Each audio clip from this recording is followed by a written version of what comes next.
G'day, this is Bronk. It is Friday, the third day of season 2. I have been tweaking my talents a little bit here and there, and this is what I've settled on. I thought I'd show you because the guides are great if you have a great team and great ping and you're pushing. But I'm not playing the game like that. My guildies are good players, but we're all still learning these dungeons. We're still gearing up, and I've not worried too much about the DPS side of things. So I've gone for talents that improve my rejuves and my regrowths. This is based on what was called the rejuve build. Basically, you got a rejuve build and a Lifebloom build. So I don't have verdancy anymore because that doesn't really do much unless you got double Lifebloom ticking away all the time. I've done away with this because neither of these I feel were helping me out much. I got rid of Spring Blossoms because there's so much shit on the ground now. My team is spreading out from arsehole to breakfast. And most of the time there's just the tanks standing in my green circle of fluorescence. So Spring Blossom isn't really doing much. I still keep it down though. It's still important to keep it down because it's instant cast, easy to move around, but I'm not worrying about boosting it. So first of all, you got your abundance. For each rejuve you have on everybody, regrowth's cost, mana cost is reduced, crit chance is higher, and then that brings you down to this one. This is the one that really matters. This is the one that you'll see, that you'll notice. Abundance now also reduces the cast time of regrowth. If you keep rejuve on everyone, preferably double rejuve, which is this talent down here, your regrowth is quick, and that is noticeable. So if I show you here now, at the moment, it's a 1.1 second cast. If I put this on everyone, it's dropped down to 0.86 seconds.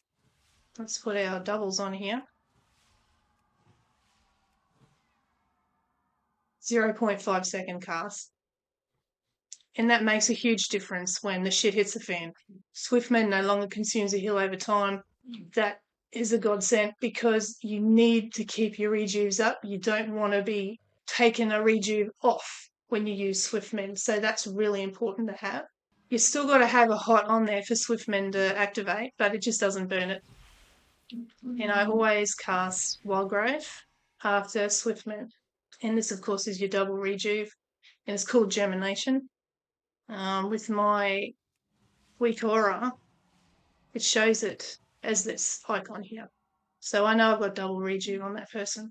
This one is definitely important. Regrowth hot is increased by 50% and it applies to the target of your Lifebloom. So I still need to keep Lifebloom up. Just to make things easier, I only keep it on myself and I've just got a macro that casts it on myself, which is /cast at player.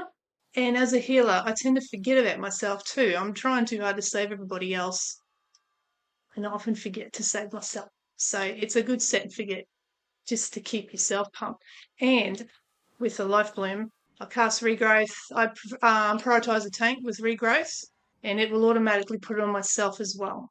So that's another set and forget type thing to keep the hots ticking on yourself. Flourish is amazing. I use that immediately after Convoke. So again, when the shit hits the fan, Convoke, and then Flourish. And then I top them up again with more rejuves. Try and get double rejuves out when I can.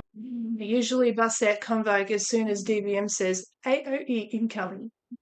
Now with regards to doing some damage, I do have this fluid form just to make it easier for me to hit rake and also skull bash. This is awesome. It is so great to have a proper spell interrupt on my druid. And you don't even have to be at melee range for it. It's got a range, 13 yards? So you still got to be sort of close, but you don't have to be right on them. And you can jump in and silence something. And while I'm there, if I remember, I'll hit them with a rake, and then I'll hit my rejuve to jump out back into troll form again. But Skull Bash is awesome, and the cooldown is 15 seconds. That just blew my mind. Again, I don't always remember to use it because I've never had it before. So that's where I'm at. To the rotation side of things, well, I guess it's pretty simple. Drop back first, pot on myself, double rejuve on the tank, and then everyone else. And then swift mend on if whoever's, a bit lower. Swift mend and then wild growth. And reapply. Trees. I've always got trees out on the tank. So this is Theatre of Pain, which we just did today. I did try and I entered the fight in cat form. Tried to get some damage out. But the rotation will start in a sec, like I always do. So Lifebloom myself. Double Juve, the tank. I just had my clear cast of Regrowth. That went on the tank. So that's my opener, basically. And we just had a party-wide damage in, so Convoke and then Flourish straight after to pump everyone up. There's my my free Regrowth, and I put it on someone else that time because the tank was full. And I can move my efflorescence around because it's instant cast. It's quite easy to keep following people around and reapplying it. Bit of catting. I try and get up to 5 combo points before I rip. Regrowth again on the tank. And you see my life plume ticking down here. I can reapply it when it gets to 4 seconds or less. So I'm getting trapped here with all this shit. So what I did was a wild charge to the tank. There. Got me through the shit faster. Wild charge in humanoid form will fly you to an ally. The distance is not huge. You still got to be sort of close, but it can get you out of the shit really easily. And I'll hit Convoke again in a sec. I'm trying to put my rejuves out first. There's Convoke and then a Flourish straight after, and then my free cast on the tank again.